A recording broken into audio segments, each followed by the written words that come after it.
Nagbabalik na naman ang inyong tagapaglingkod ng mga balita at pawang katotohanan lamang. Naging mainit nga na usapin sa mundo ng social media. Talaga naman harap-harapan ngang binastos itong si former President Rodrigo Duterte.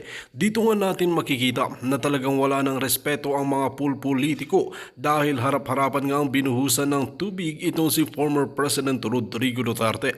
Dito nga natin makikita na talagang higit sa lahat na hindi na nga rin respeto itong si Tatay Digong ay talagang pinapakita pa ng mga korap na mga opisyalis na ito ang kanilang galit kay Tatay Digong na ito dahil kilala natin si former President Rodrigo Duterte na talagang mikikipagbardagulan nga ito at talagang handa nga mikipaglaban at handa itong magpakulong hanggat mapapatunayan nila na may mga ebidensya at mga pruweba laban kay former President Rodrigo Duterte. Ayon nga kay Tatay Digong na kahit siya ang makulong na oras na mapatunayan na may ilabas sila ng mga ebidensya, hindi yung puro kuro-kuro na lamang at wala naman katotohanan ang kanilang mga paratang kay Tatay Digong. While mga kaibigan, para nga sa karagdagang impormasyon, panoorin nga natin ang buong video. At kung bago ka pa lamang sa aking channel, huwag kalimutan i-click ang subscribe button at notification bell para lagi kang updated sa ating mga bagong video. At para sa sulit viewers natin dyan, maraming salamat sa walang sawang pagsuporta. At nakita ko, 'di ba? Ah, anong klaseng mga Pilipino itong mga ito? Ha? Alam mo, this shows a lot. Yung tubig nila imported, Evian. Okay? Alam mo, hindi naman masyadong issue 'yun eh.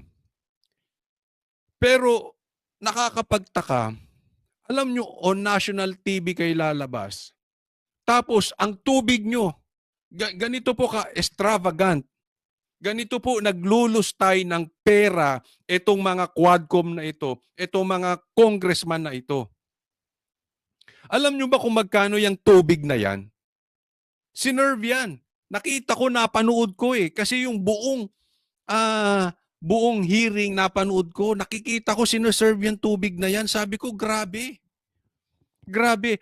Yung halos, ano na yan ha? 1 kilong bigas na yan kung bibilin mo sa grocery. O kung sa labas pa yan, 2 kilo. Ganyan po, tubig lang po yan. Yan po ang sinerve. Nakita po yan, nakita ko po yan kahit i-search nyo. Yan po talaga, this is not fake news. Pero ito doble. Pambabastos. Ha? Pambabastos dahil tingnan nyo naman yung sinerve kay PRRD. Local. 'Di ba? I mean sa akin, wala namang masama dun sa local o imported eh. Kahit nga tap water, uminom tayo. Hindi, wag naman, wag naman. Kahit naman yung mga galong-galong tubig, yung hindi bottled, okay na sa akin yun eh. Hindi issue sa akin yun. Kaya lang, di ba, bakit ang isiniserve nyo sa Quadcom, yung mamahalin, tapos kay PRRD, yung mumurahin. This is not to insult our local brands. Pero ganyan na po kayo. Kayong mga Quadcom, hindi kayo makabayan. Imagine ninyo, kung tubig nila imported, baka pati medyas nito, baka pati brief nito, baka pati panty ng mga yan, imported.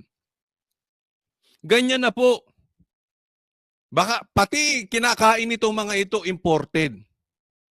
Ganyan na po. Hindi lang naman itong mama na ito eh. Hindi lang siya. Yung buong panel ng Quadcom, nakita ko, sinerba ng ganyang tubig. Alam niyo po, ito sa ating mga Pilipino ha. Kultura na po natin, di ba? Halimbawa, birthday party, yung kung ayaw mong insultuhin yung bisita mo, what you eat, yun din ang kakainin nila. Okay? Hindi sa minamaliit ko yung tubig natin. Pero dapat, patas. Di ba? I mean, tayo nga eh. Meron pa nga tayong kasambahay. Yung kinakain natin, yun din ang kinakain ng kasambahay. Di ba? Yung iniinom natin, yun din ang iniinom ng kasambahay. Ito iba. Di ba? Saan ka nakakita ng bisita, yung nag-imbita, iba ang inumin, yung bisita, iba. Parang wala ito sa kultura ng Pilipino. And remember this, sir, mga sir, ilang ba boto nyo? Gusto nyo pagsamasamahin nyo lahat ng boto ng congressman. Baka hindi aabot sa boto ni PRRD o hindi aabot sa boto ni PRRD at saka ni BP Sara. Dating presidente po yan. Magkaroon naman kayo ng delikadesa, di ba? Konting respeto. Hindi porket sa tingin ninyo kaaway nyo si PRRD, hindi sa tingin ninyo may utos kayo na ibagsak si PRRD, hindi sa palagay ninyo na merong kayong pinapasikatan na dapat ay birahin ng mga Duterte, pero yung mga ganyang kaunting bagay, dapat iba na eh. Ewan ko sa inyo, kayo tanungin ko, tama ba yan? Tama ba yung ganyang maglustay kayo ng pera tapos bastusin nyo si PRRD? Alam mo, ito para sa akin ang datingan nito. Kung tatay ko si PRRD, ito yung parang binuhusan mo yung tatay ko ng tubig. Inimbita nyo dyan tapos ginanyan nyo. Remember, dating presidente yan. Ano ba naman kayo mga congressman? Nag-iisip ba kayo? Kaya nga dapat, nakita nyo ang difference how the Senate and the Quadcom conducted their investigation. Ang laki ng pinagkaiba. Yung sa Senado, professional. Ito sa Quadcom, politically motivated, halatang halata. Hanggang sa tubig, gagawin nilang pambabastos kay PRRD. Kulang na lang talaga, ibuhos yung tubig. Inumin mo yan. Dragwar. Di ba? Alam mo yung konting bagay na ganyan, insulto yan. They are flexing their muscle. Hindi ka na nakaupo. Kami yung nakaupo ngayon. Pinapakita nito mga lintik na ito na ang kanilang ihi ay mataas. Wala kang PRD. Remember this. Ang boto ni Duterte nag-transfer kay BP Sara. This is not to insult BP Sara, but it shows nagustuhan ng taong bayan yung drug war ni PRRD. Nagustuhan nila yung serbisyo ni PRRD. Otherwise, talo si BP Sara. Not considering siya ang may record votes na natanggap sa buong history ng bansang Pilipinas. That shows gusto, wag niyong kakalimutan, mga congressman, that shows gusto nila yung ginawa, gusto natin yung ginawa ni PRRD. Wag po niyong lustayin ang pera ng taong bayan. Ito naman, ipapakita natin kung paano nilulustay ng pera nitong mga ng taong bayan itong Quadcom. May binulgar. Pakinggan po natin si Marcoleta. Saan po napunta lahat ang panahon ng House of Representatives? Lahat ng panahon, lahat ng resources saan napunta? Ayan, lahat ng panahon, lahat ng resources ng House saan napunta. Remember this, si Marcoleta po ay congressman. Okay? So hindi po siya yung ordinaryong Pilipino na sasabihin na katulad ko, na ordinary citizen, baka sabihin nyo, galit lang talaga yung kayo sa Quadcom. Hindi. Si Marcoleta po, congressman. Nakikita niya yung nangyayari dito sa Quadcom. Yan ay paglulustay ng pera. Saan napupunta ang panahon? Yung panahon, bayad po yan ng taong bayan, ng congressman, ng House. Saan napupunta ang resources? Yung pera. Lahat na ginagamit para sa House, saan napupunta? Sa Quadcom. Anong trabaho ng Quadcom? Bastusin, idiin, pasamain, padumihin ang Duterte. At the end i-impeach si BP Sara. Huwag na po tayong maglokohan. Kahit pula, alam nyo yan. Kahit na yung mga loyalista, alam nyo yan. Huwag tayong magbolahan dito. I'm just talking about the facts. Alam niya ng dilaw, alam niya ng pula. Alam niya ni Trillanes, alam niya ng mga idol nyo. Pera ng taong bayan na buhos, panahon ng House para tanggalin si BP Sara. Quadcom. Inimbita po ang Pangulong Duterte. Yung Quadcom ay pinag-isang apat na komite. Ang Quadcom pinag-isang apat na komite.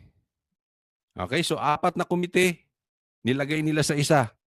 So ibig sabihin, yung Quadcom composed of 4 committees. So matindi. Ang ibig sabihin, bakit mo pagsasamahin? Anong purpose? Ibig sabihin, meron silang matinding proyekto. Ito bang proyekto na ito bang gagawin ng Quadcom ay makakatulong sa taong bayan?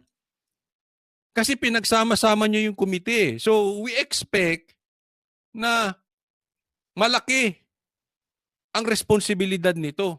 Malaki ang matutulong nito sa taong bayan. Oh, anong ginawa ng Quadcom? Na ang kanilang gawain ay usigin ng isang tao lang. Yun. Yun yung sinasabi ko, wag na natin paikot-ikutin kahit pula, kahit mga loyalista ni Marcos, kahit yung mga loyalistang vloggers ni Marcos, mga tagasunod ni Marcos, alam yan. Dikdikin ang Duterte. Wala po ito sa kasaysayan ng ating bansa. Yun ang masakit. Yan, may na-interview kami, di ba? Nakalimutan ko yung pangalan niya. Na-interview kaming tumatakbong congressman sa SMNI. O, doon nga pala sa mga commercial, doon sa mga hindi pa nakakaalam, ang Banateros po ay may programa sa SMNI. Ang talagang #1 nagsasabi ng katotohanan na mainstream media SMNI. Monday to Friday, 8 p.m. Okay, so asa na tayo? Nawala ako. Ulitin nga natin. Ng ating bansa na nangyari ito. Ngayon lang nangyari. Ayun, nangyari. Sinabi niya, matagal na siyang congressman. Yung pagdinig, hindi lang po si Marcoleta, yung mismong tao na yun na na-interview namin. Yung pagdinig na ginagawa sa presidente at yung paghahabol nila sa confidential funds ni BP Sara, ngayon lang nangyari sa administrasyon mo, Marcos. Dahil hinayaan mo ang iyong pinsan maging speaker. Marcos, you have blood in your hands.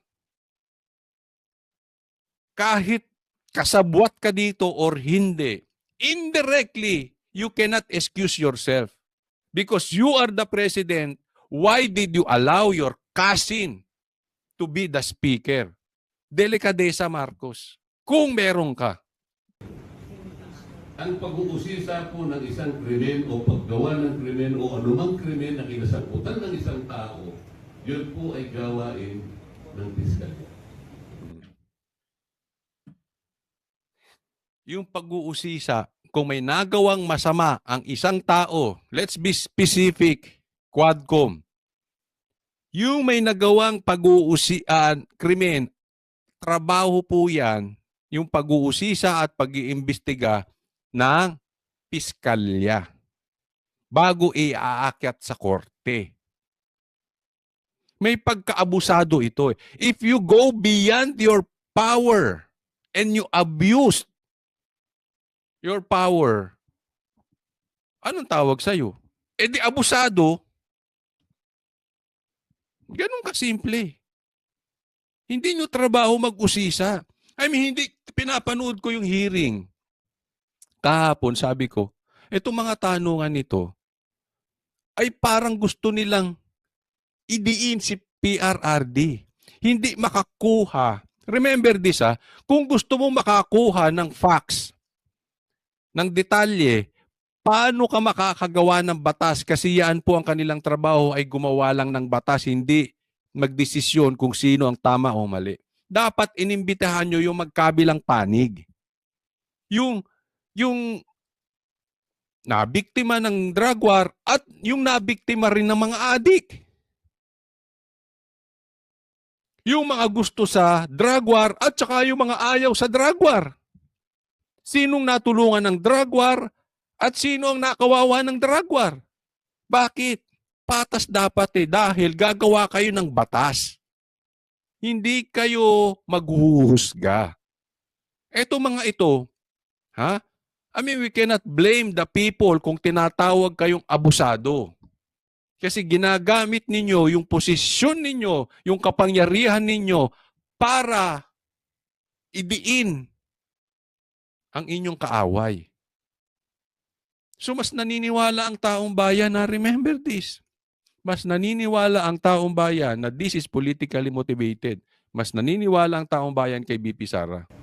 Ito po yung ating National Prosecution Service sa ilalim po ng pamamahala ng Department of Justice.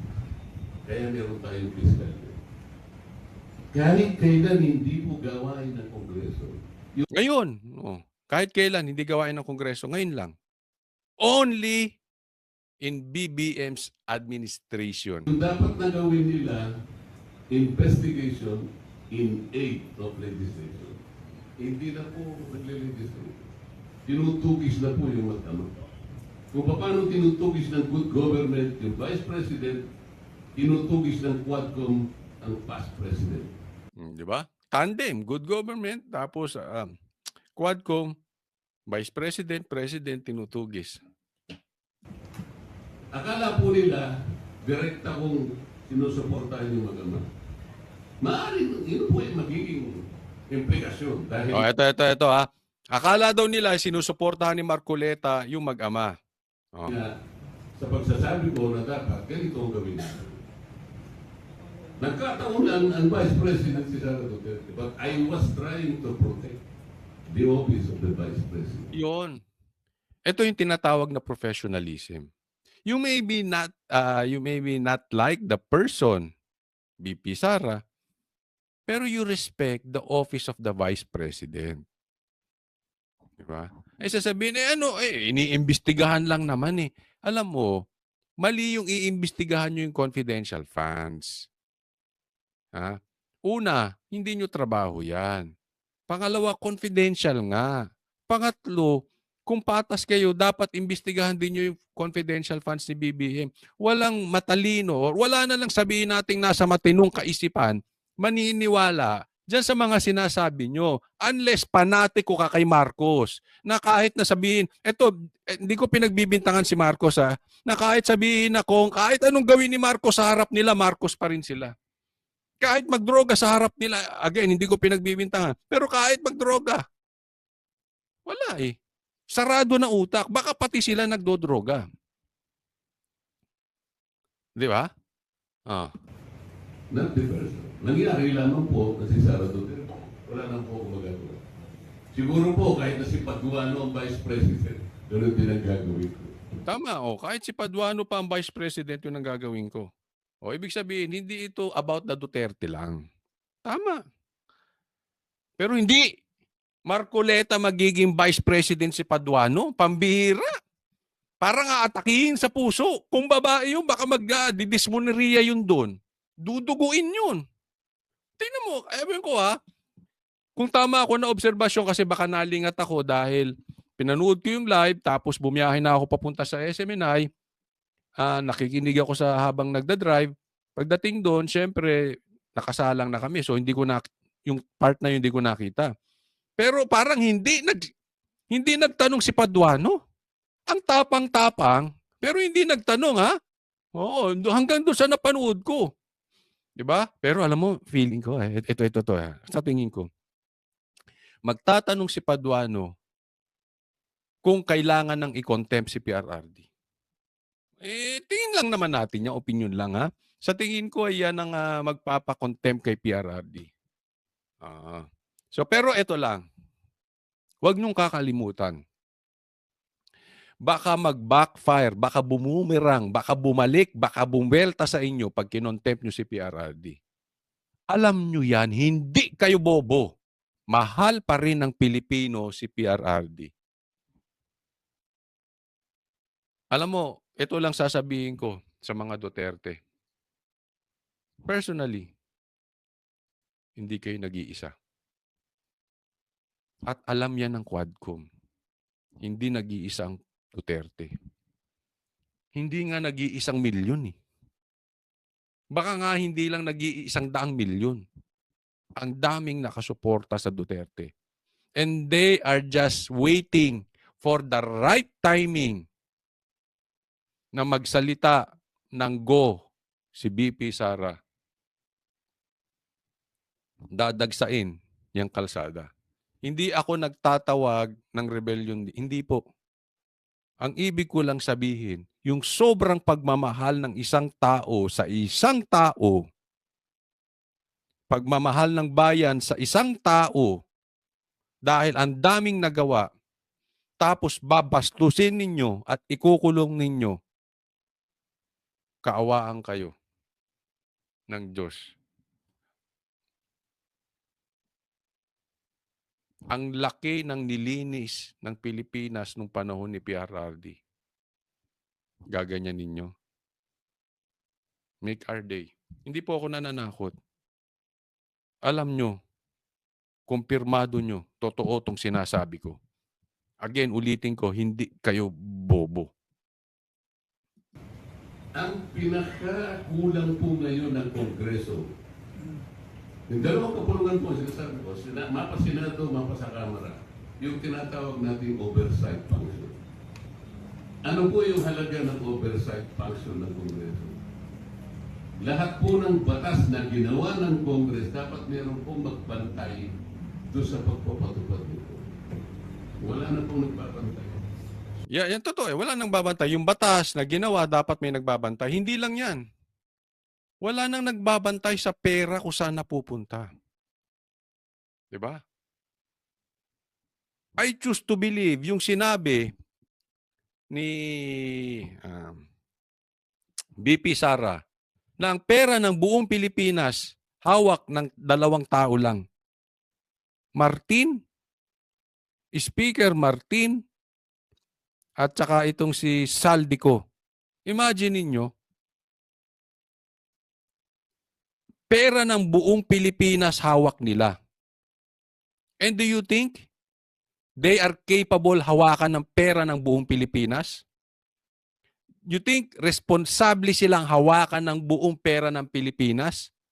Sa tingin ninyo, katiwa-tiwala na magagamit ang pera ng buong Pilipinas sa tamang paraan kung ang hahawak nito ay si Martin at si Saldico? Kayong pumili. As far as I'm concerned, mas gusto kong maniwala kay BP Sara kesa kay Martin. Ang layo naman. It's just like night and day. Ang layo po. At ako'y naniniwala. Tanong, may kakayanan ba sila? Meron ba silang karakter? Hawakan ang pera ng buong Pilipinas itong dalawang mama na ito? Ako tatanungin nyo? Opinyon ko, hindi. Tingnan nyo, anong nagawang proyekto? Ayuda rito, ayuda rito, ayuda rito, ayuda rito. Ultimo sa tubig, pinakita ko. Lustay sila. Ilan na po ang lumalabas sa social media ang yayaman na ng itong mga ito? Na dati nagtatricycle lang.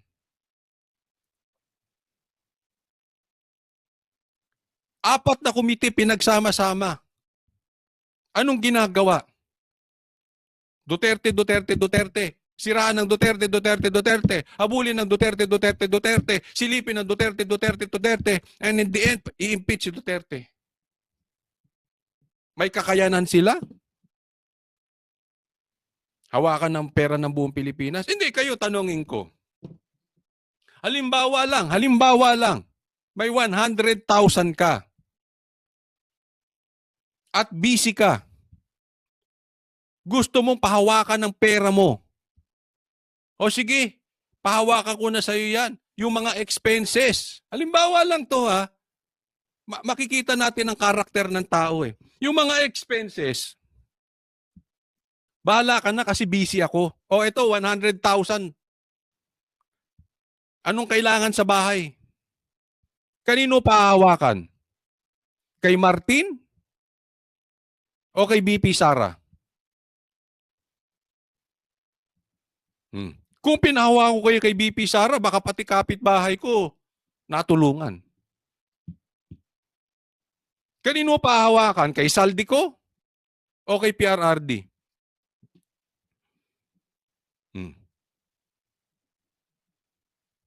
Eh baka pag pinahawakan ko yan kay PRRD, mamatay yung mga adik sa paligid ko. Eh di ba? Malinis yung kalsada. I mean, seriously. Di ba? Kanino pahawakan yung pera mo? Ako kung mangyari yon, I'm very confident. Tatay, ito hindi dahil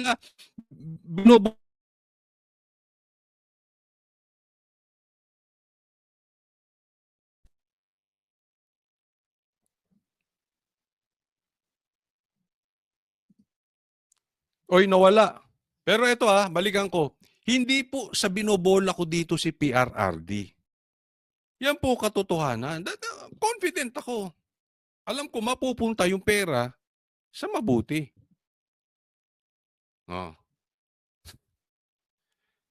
I'm just imagining, paano ko si Martin ang humawak ng pera ko? Ay, nako. Eto. Next topic naman tayo.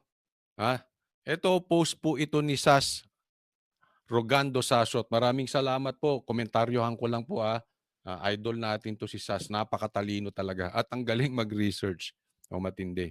No?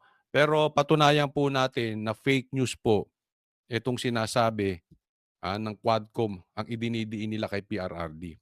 Kasi po, sinabi nila na 6,000 po ang namatay nung drug war. Diba? Ako, I really don't believe that number. Okay? Kung ako po tatanungin, numero nila yan eh. Kwento nila yan eh. Kwento yan ng Makabayan Black. Hello! Convicted child abuser, papaniwalaan nyo. Quadcom, ang daming kaso. Alam naman natin, inaharang ang Duterte. Pero for discussion purposes, let's assume totoo yung numero nila na 6,000 ang namatay nung panahon ng drug war ni PRRD. Tingnan nyo. Ang tahimik ni Anyon, sabi, noon binibida niya ang 1,222,363 drug users and personalities na sumuko. Historical. Yan ang sabi ni Anyo. Pero ngayon, tahimik. Ngayon, nasa na ito? Walang paninindigan. Ilan nga pala ang drug user at personalities na nag-surrender under BBM? Meron ba? Wala. Isa? Dalawa? Sila nga takot magpa-drug trace eh. Di ba? How can we believe these people na takot magpa-drug test? Ito sabi, we saw the biggest voluntary surrender of 1,222,363 drug users and personalities, which is a feat that has never been seen in the country's history. Record. Philippine record. Sumuko. Kaya ang linis ng kalsada noon naalala nyo? Walang krimen. Kung meron man kakaunti, hindi pa heinous crime. Bakit? Kasi ang matitinding gumagawa ng kalokohan ng gagahasa ng bata, pumapatay, nagnanakaw, tapos papatayin, tapos i-rapein pa. Etong mga adik, totoo naman yung wag tayo magbulahan. Sumuko. Alam nyo, pinapasama nila si PRRD dahil 6,000 daw ang namatay. Oo. Pero hindi nyo nakikita yung buong konteksto. Lagpas 1,000,000 ng sumuko. So kung kukunin mo yung porsyento ng 1,000,000 lagpas sa 6,000 na namatay, ilan lang yun?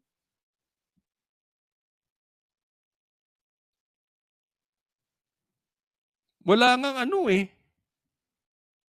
Wala ngang 1%, 0.05%, kung tama ang aking calculation ha. So ganun lang po yung namatay compared doon sa sumuko. Doon sa mga nahuli pa. Iba pa yung nahuli ha. These drug surrenders have undergone the Philippine National Police Recovery Wellness Program where 48% are now living a normal life from the perils brought by illegal drugs. Sinabi ito ni DILG Secretary Eduardo Anyo. Asan ka ngayon? Nung July 2021. Sa madaling salita, sa 1,222,000, almost half, almost kalahati. So sa madaling salita, nasa around 600,000 ang bagong buhay na. Alam nyo, malaking bagay po yan.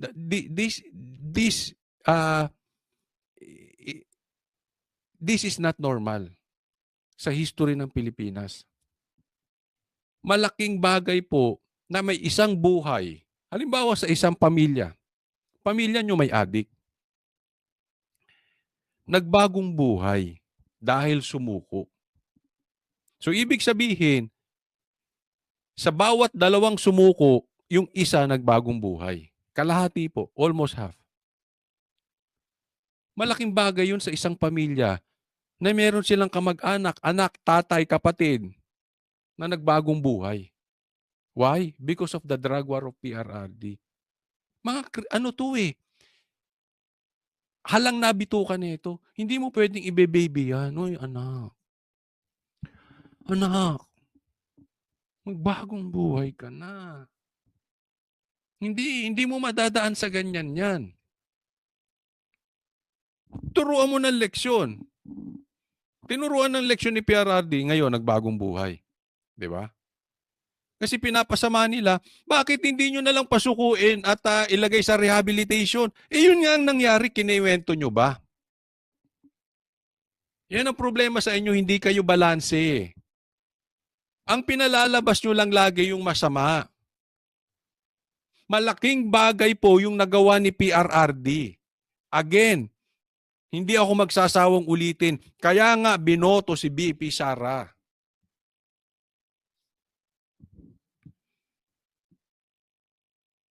Tingnan nyo.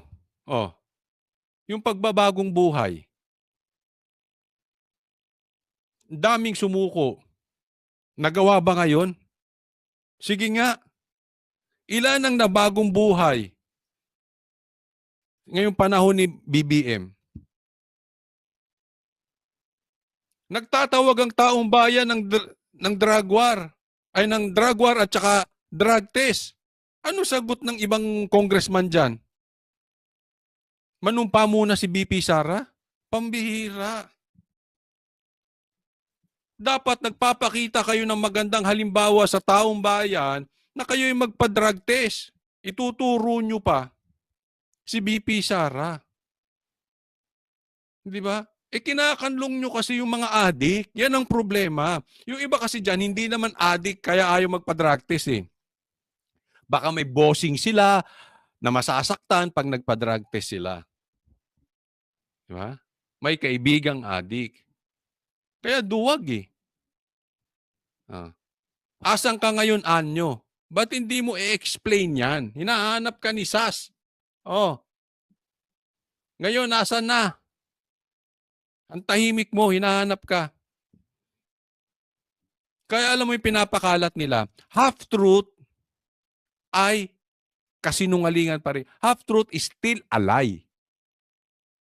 Kaya sa akin, fake news yung pinapakalat nyo na 6,000. Again, I don't believe that number.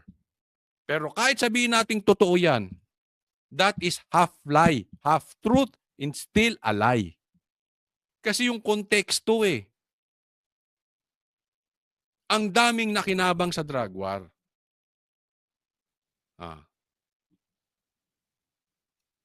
Hindi, nagtataka naman ako sa gobyernong na ngayon.